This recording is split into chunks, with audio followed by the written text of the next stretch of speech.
Star Wars 7x7, episode 2307.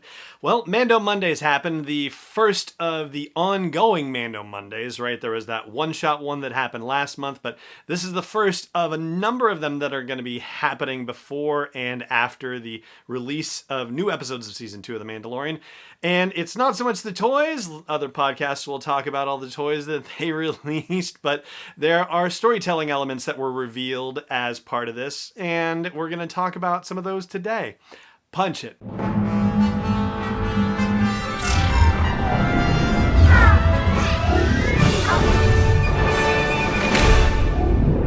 Hey Rebel Rouser, I'm Alan Voivod, and this is Star Wars 7x7, your daily dose of Star Wars joy, and thank you so much for joining me for it.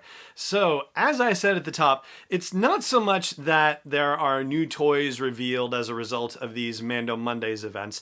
The thing that is really particularly interesting, at least from the perspective of Star Wars 7x7, which is really about the storytelling and the world building that happens in Star Wars, there are certain elements of characters and backstory that are revealed with these toy releases. And we talked about some of them when they had the first Mando Mondays event back in September. Well, there have been a few new releases where there's additional information shared about characters that's worth sharing here. Nothing that's spoilery or anything like that, so don't worry about that. You're not going to hear anything that you don't want to hear or that will ruin the experience of Season 2 of The Mandalorian for you. In fact, funnily enough, as part of the Mando Mondays video event that they did, there's a moment where Anthony Carboni and Andy Gutierrez from the Star Wars show are each holding up different products that they have to show each other, and Andy Gutierrez has a copy of the poster book for Season 2 of The Mandalorian and says that she's contractually obligated not to open it because there are spoilers inside of the book, and she does not open it, so there are no spoilers.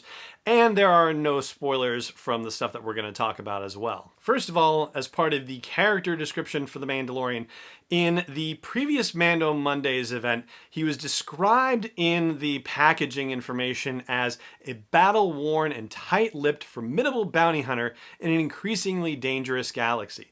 So, with the new Mandalorian releases on this Mando Monday that just happened yesterday, there's some additional information that's been shared about the Mandalorian. Now, they are saying the Mandalorian is a formidable bounty hunter protecting the Child, a mysterious alien pursued by bounty hunters on behalf of Imperial interests. And that raises an important point for conversation, which is, what is the state of the Bounty Hunters Guild, the Bondsman's Guild, at the end of Season 1 of The Mandalorian? We know that it's mostly been shot up. We know that there are still some bounty hunters active, but Greef Karga actually killed a couple of them in Episode 7. We'll be talking about that very soon.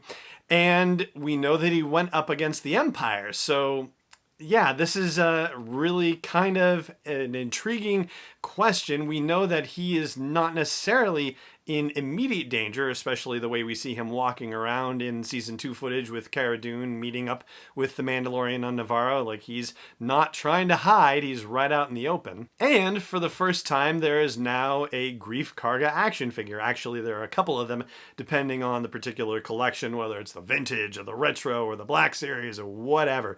But consistent across all of them are descriptions like this, the new description for Greef Karga, which is an expediter for the Bounty Hunters Guild. Greef Karga runs the trade on Navarro. He's a middleman, a connector between clients and bounty hunters. So it seems as though whatever has gone on is either still going on, that he's still being allowed to operate this way, or it's been written with an eye toward what happened in Season 1 and they're just trying not to spoil the events of Season 2 and what his status is. But again, he seems to be walking around like everything's just fine. So obviously, more to come about that.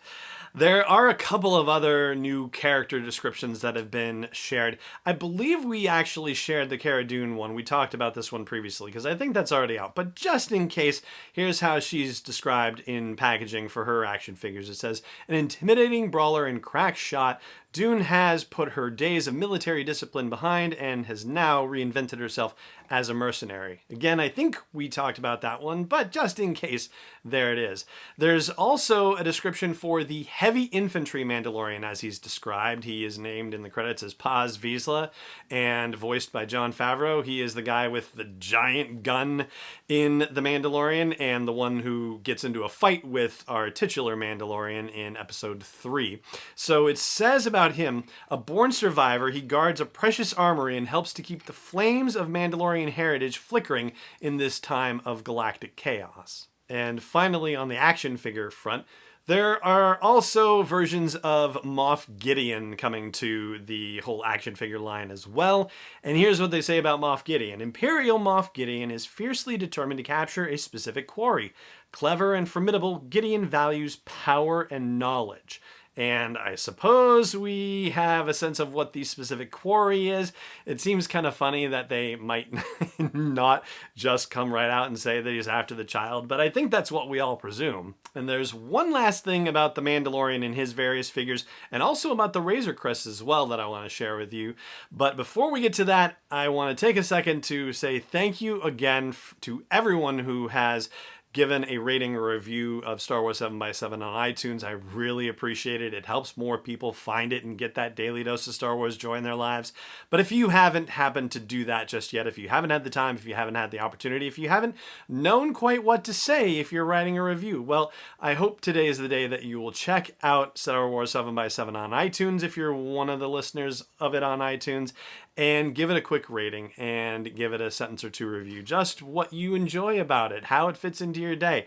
Anything like that would be simple and wonderful, and I would really appreciate it. So, one thing about the Mandalorian and various action figures is that in some cases his helmet comes off, and so you can actually see the face of the Mandalorian, which, you know, after all the drama and build up to not seeing his face for the entire season except for that, you know, one particular moment, it's really odd.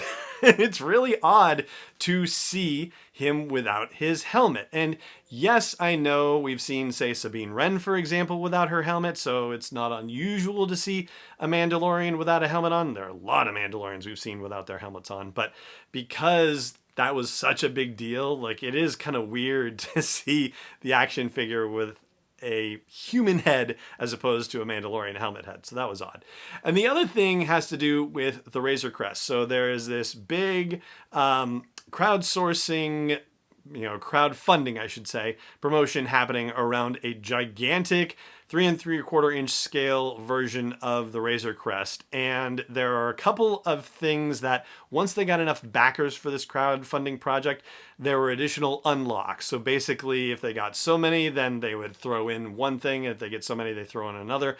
Well, the first unlock on this crowdfunding thing was an escape pod. So apparently, the Razor Crest does have an escape pod. It is on the underbelly of the ship. And so there you go. That is something that we didn't know about the Razor Crest, but is something that exists on it. And I suppose that makes sense. It shouldn't be that much of a surprise, but it's not something that we've at all considered. The other unlocks were getting a Baby Yoda in hover pram, and also the third unlock, which apparently hasn't been reached yet as of the time of this recording, is getting 4 carbonite blocks like we see in the hold of his ship in the very first episode of the show.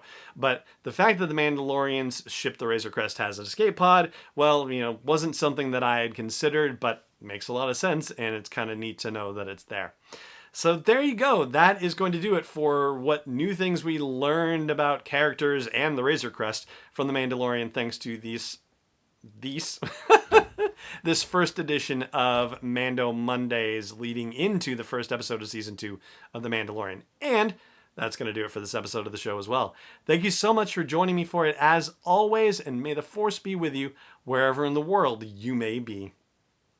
Star Wars 7x7 is not endorsed or sponsored yet by Lucasfilm Limited, Disney, or 20th Century Fox, and is intended for entertainment and information purposes only. Star Wars, the Star Wars logo, all names and pictures of Star Wars characters, vehicles, and any other Star Wars-related items are registered trademarks and/or copyrights of Lucasfilm Limited or their respective trademark and copyright holders. May the Force be with them. All original content is copyright 2020 by Star Wars 7x7. We hope you love it.